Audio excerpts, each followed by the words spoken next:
Good morning, everyone. Happy Monday. Welcome back to my channel. This is Susie Hatton. I make videos about current events, things that are happening in my life, business, real estate, and basically whatever the heck I want to talk about. You know, I rarely watch the news. Not really proud of that, but it's true. I kind of just go about my day, and then often I watch documentaries, and I like to watch crime documentaries. Even though at some point I know this was probably headline national news, but I just didn't pay attention to it. But I did want to acknowledge the story of Carol Coronado.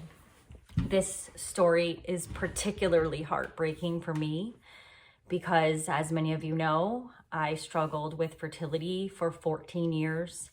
And as many of you also know, if you've been watching my videos, I'm expecting my first baby via gestational carrier in May. So he's doing great. He's kicking away. He's got this beautiful, strong heartbeat, and he is just ready to come out and I'm ready to have him. So I just wanted to share a little bit of joy before we start this horrible, horrific, unimaginable story of a mother who killed her 3 young daughters. So on May 20th, 2014, Carol Coronado, who was at the time 30 years old, she took the lives in a brutal, unimaginable way of her 3 young daughters. Sophia, who was 2.5 years old, Yasmin, who was 16 months old, and Xenia, who was only 2 months old. I can't even. So the thing about this case that's particularly interesting is that nobody seemed to really know Carol. They all claimed they knew her. They knew her as this nice woman, lovely woman, kind woman, quiet woman, caring woman, you know, caring mother. But it's like, seriously, like everybody missed all of the signs. So it's no surprise that when Carol's lawyer tried to get her, not that she wasn't guilty, of course she was guilty of the murders. They were trying to get her a plea of insanity, and they couldn't prove it. And the prosecutors disproved that theory that she was insane. In order to be judged insane while committing a murder, the definition is this: the defendant was suffering from a mental or physical condition that significantly reduced culpability for the crime. So, of course, culpability basically means responsibility for the crime. And although the judge did agree that she showed signs of mental or physical condition, like mental illness, like who wouldn't be out of their mind to commit such a heinous crime, they couldn't prove that her condition or psychosis was significant enough to reduce her culpability of the crime. So basically, to me, that means, yeah, in that moment, she had like a moment of weakness. But was she actually certifiably psychotic? No. And that's what the judge based his decision on, to put her in jail for the rest of her life as opposed to put her in a mental ward for the rest of her life to get help. So the judge obviously is allowing her to get the mental help she needs, but she's going to be serving her time in the jail where she belongs, in my opinion. Oy vey, where do I start? You know, they make these documentaries and they make the family or the husband normally, in most of the cases, out to be this gentle, kind, loving, caring, supportive person, right? But then as the story goes on, you start to realize what's what, like what is really happening here. So this is, hey, listen, I'm married to a Latino. I know all about the macho culture. The wife should cook and clean and take care of the kids and blah, blah, blah. Like, so luckily I'm married to a man who knows about that kind of stuff. And it's funny because sometimes we'll go to my in-laws and like on the surface, or he kind of in so many words says to me, well, you know, can you kind of just do this in front of my parents? But of course, like, we know how we are. I don't know. It's really weird. Like, I'm not doing anything. Like I'm helping wash the dishes, like whatever, big deal. And so I'm not doing anything crazy out of the ordinary that I wouldn't normally do anyway. In fact, I don't do anything I don't want to do. So, you know, take that with a grain of salt. It's like if somebody had a stronger personality, maybe they wouldn't get themselves into the situation that Carol got herself into. I don't know. I don't want to judge though. The husband is from a Latino background, and that's a very macho culture. For anybody that doesn't know, they really expect the woman to take care of everything, and then the husband just like goes to work or whatever. So that was the situation here with Carol and her husband, Rudy, I think his name is. Oh, don't even care. So Rudy claims, and I'm laughing because it's such a joke, like he claims throughout this whole documentary that he was the breadwinner and he worked and he loved going to work, knowing he was supporting his family, and he would like leave for work and look back at his family and just know that that's what he was doing this for. And then he would come home and be greeted by his family and this and that. And it's like, bro, you guys lived in a garage. Like they literally lived in a garage that was converted into I don't even know if it was a 1-bedroom, a studio or something. So there's the 5 of them living in this garage converted apartment. Like, bro, what the freak are you doing? Like, why do you guys live in a garage? Oy vey. So that's crowded. That got more and more and more crowded as each child was born. So that's super stressful. There's like literally nowhere to go to have a little piece of peace. Oy. Carol got pregnant even before they got married. Like I think as soon as they got engaged, she got pregnant. And she was super thrilled and she was super happy to have the baby. And then it's like, yo, put a bag on it, man. They just kept coming and coming and coming. And she probably would have kept on having more babies. Their home was not suited for all these humans to live in. Yeah, and in my opinion, Carol was like superwoman because she took care of the kids, she took care of the house. She even was attending online classes. And at one point in time, she got her X-ray technician certificate. So she was like big time. She worked at a hospital. She had this career. She had these dreams of running the radiology department. She was a really smart lady that just got herself into this really shitty situation. You know, as a professional, I can relate. Like, I can't imagine my career being derailed just because I've chosen to have children. I know that there's a way. And that's the weird thing about this case too. She had a mother, she had a sister, she had sister-in-laws, she had cousins, she had all these people that were seemingly supporting her. And even, I believe it was one of the cousins or sister-in-laws that said during the documentary that they were supposed to take the children that day, but she didn't have a car to go get them. Like, she would have gotten them herself, but she couldn't. So Carol was supposed to bring them to her. I don't know. It's really weird. So it's like, why would you have a freak out and kill your children when you knew that day in particular, somebody else was going to be watching them, somebody that you trusted was going to be watching your children. So that burden was going to be taken off of you. I don't know. It doesn't say in the documentary, but I've read in a lot of articles that particular morning. Well, actually back up the night before. Oy vey, there's so much information. I feel like the documentary was written by the husband and like the producers were just really interviewing him. And it was kind of like from his point of view. But in reality, what was happening was he wasn't bringing in enough money. Their expenses were skyrocketing. They were running out of money. And she was doing stuff like unplugging the main electrical outlet to their garage so that they can save money on electricity, stuff like that. And I believe that even happened the night before. And then the morning of was crazy. So she had been trying to call her mother for hours all during the day, like begging the mother to call her back.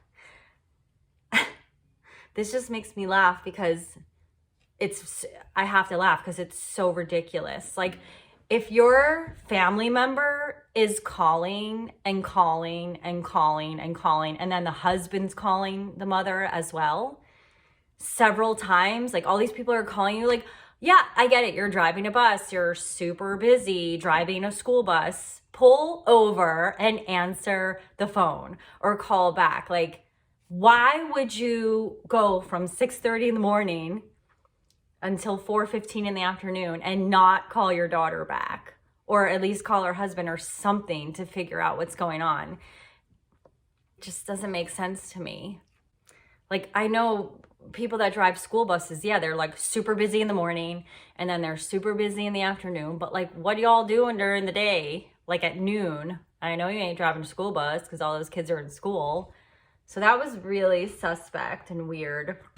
The mother just seemed very uncaring and cold. You know, a whole other part of this story is that Carol had this very difficult upbringing. The husband mentioned in the documentary that when they would pass by her childhood home, she would like cringe. And then a few doors down from them, she would literally panic or run away from the house. So she got molested when she was young and there was nobody there to care for her or save her. So that's traumatic. And then when she was in the army briefly, she got gang raped and she never reported it. Nobody ever got in trouble for it. So I just feel like maybe she felt like this world or this system just, she couldn't trust anybody and nobody was ever going to believe her. I'm not sure. I don't know why she never reported anything, but that's just part of her mental state. Like, so if she's the type of person that just holds everything in and just eats it and then it eats away at her and then she snapped. It happens, unfortunately. So all the while that she's been with her husband, he basically hasn't done shit except go to work selling auto parts at a swap meet. I'm not sure if that was like his full-time thing, but that's not very reliable or stable or any of the things that you would want your husband to be if you're staying home with the kids and he's out there trying to make the money. I mean, in that case, she might as well have gone to work because she was a certified x-ray technician. She could have gotten really good pay, benefits. You know, he could have stayed home. Anyway, again, that's part of the macho culture. He couldn't stay home. He couldn't bear to. Oh, thank God my husband is so looking forward to being home with our son. We've already figured out the whole schedule, so I'm really excited. Between him and my mom, my mother-in-law, we got the whole week covered. That's like a relief, and it's very relaxing to know that everything's going to be taken care of and everybody knows what they're doing. And she didn't have anybody. She couldn't count on her mom. She couldn't, I don't know. In the documentary, the sister seemed like she would have been there for her.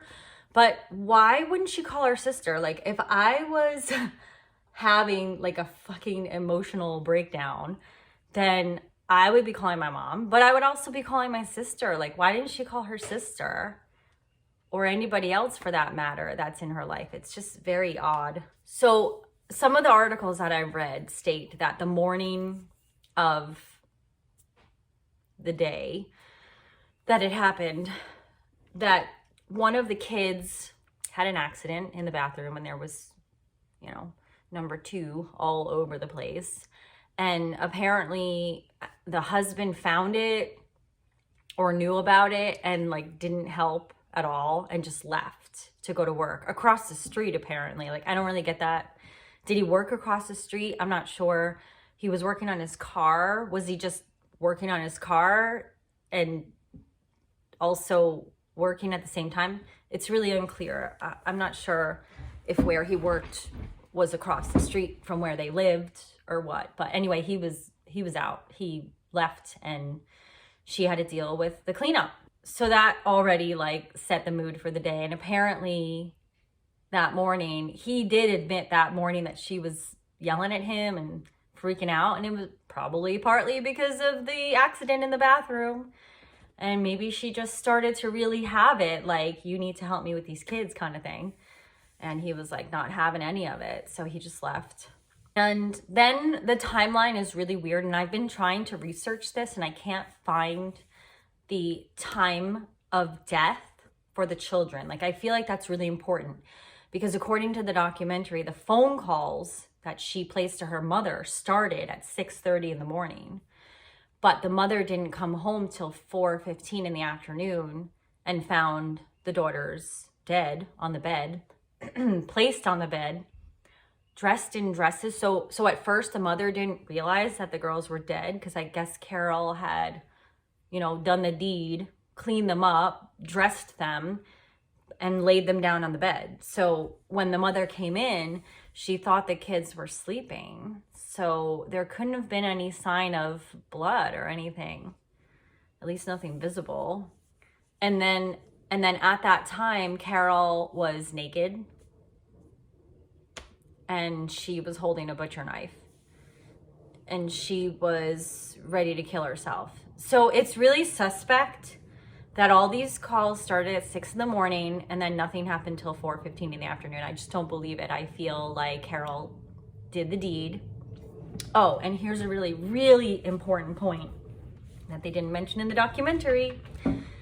So when she killed her daughters, she used a separate knife for each child. Actually, it said there were 4 knives laid out. I'm not sure why there were 4. But I know she definitely used a different knife per child. So this is the reason why the judge felt that she couldn't go away based on the plea of insanity, because the prosecutor proved that the murders were premeditated to some degree, because she had the wherewithal to go to the kitchen, get one knife, stab one child, go back, get a different knife, stab the next child, go back again, get a different knife. So the fact that it wasn't like one knife and she just like was going crazy, like she was actually like planning, thinking about, okay, I have this knife, I'm gonna stab Sophia with it, and then I have this knife and I'm gonna stab Xenia with it, So because of all that, that's why she didn't get the insanity plea, because she was conscious enough to know what she was doing, premeditated to some degree. This whole scene where the mother comes home and starts screaming out the door, and the husband's like across the street. It's so odd. If the husband is close enough in range to hear the mother scream from inside the garage where they lived, did the girls not scream? Did Carol not scream all day long? How was she able to keep the girls quiet while they were being stabbed? Like, you would think they would be screaming. Like, kids scream anyway.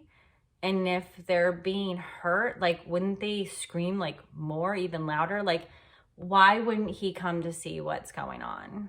It's just very suspect. I also find it very suspect that Carol waited for her mother or whoever, maybe she was waiting for the husband, to come home to attempt to kill herself.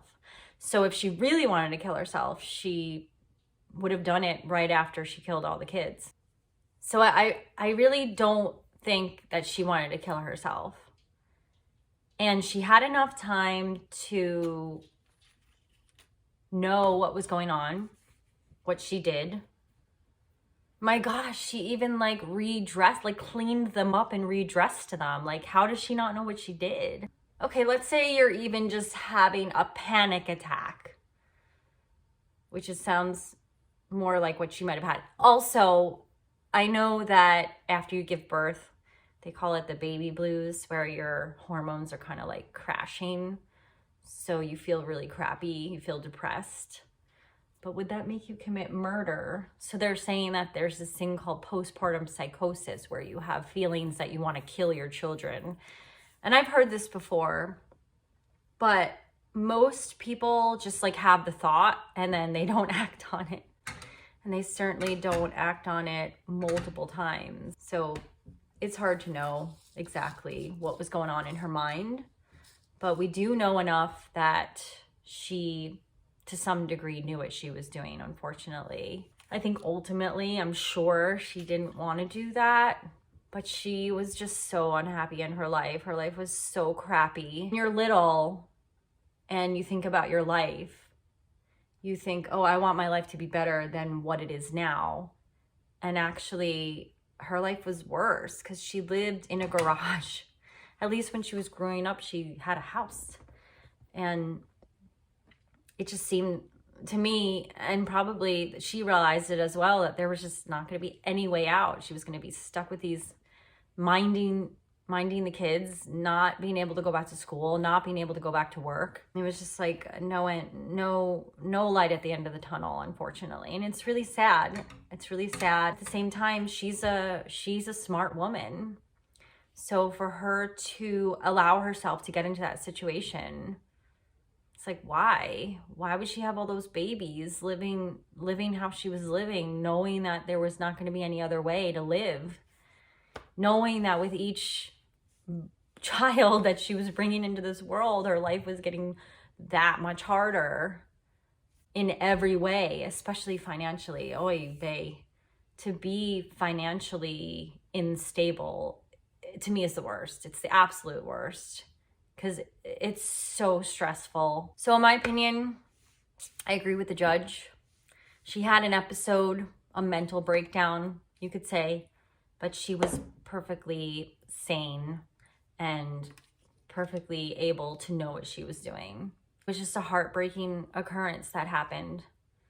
Compounding factors, no support from family, no concern from the family, no feeling of any way out of the situation. She had a moment, and unfortunately it resulted in the death of her 3 beautiful daughters.